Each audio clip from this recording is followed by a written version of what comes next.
भोजपुरी गायक छोटू छाया आप सब श्रोता को पैर छू के प्रणाम करता हूँ। आज हम होली गीत गाने जा रहे हैं और आप सब सुनकर कमेंट करके जरूर बताइएगा कि ये गाना आपको कैसा लगा है। गाना बहुत ही अच्छा है, बहुत ही प्यारा है और बहुत ही शानदार है।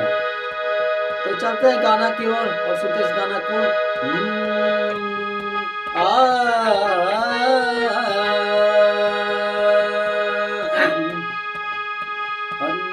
केहू सूखा डालता केहू गील डालता, केहू सूखा डालता केहू गील डालता, एगो मोर वाला भर की मोबिल डालता, एगो मोर वाला भर की मोबिल डालता।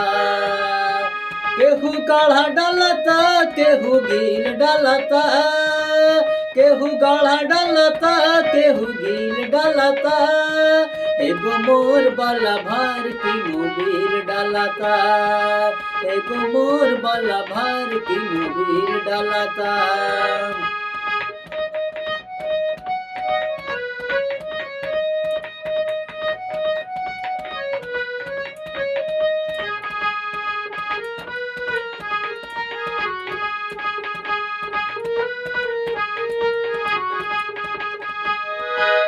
आइए अंतरा सुनते हैं। अंतरा बहुत ही प्यारा है। लाले लाले देहिया में डलले बकालर, सब कस अलग बा हमारो तला भर।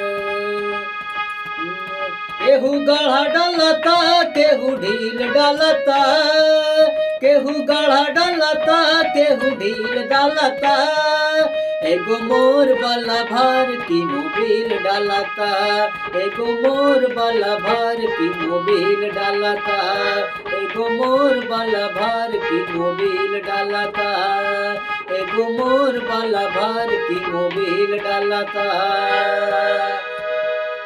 अगर आप सब हमारे चैनल पर नया है तो प्लीज़ हमारे चैनल को सब्सक्राइब कीजिए, वीडियो को लाइक कीजिए और ज़्यादा से ज़्यादा शेयर कीजिए और मुझे सपोर्ट कीजिए। थैंक यू, नमस्कार।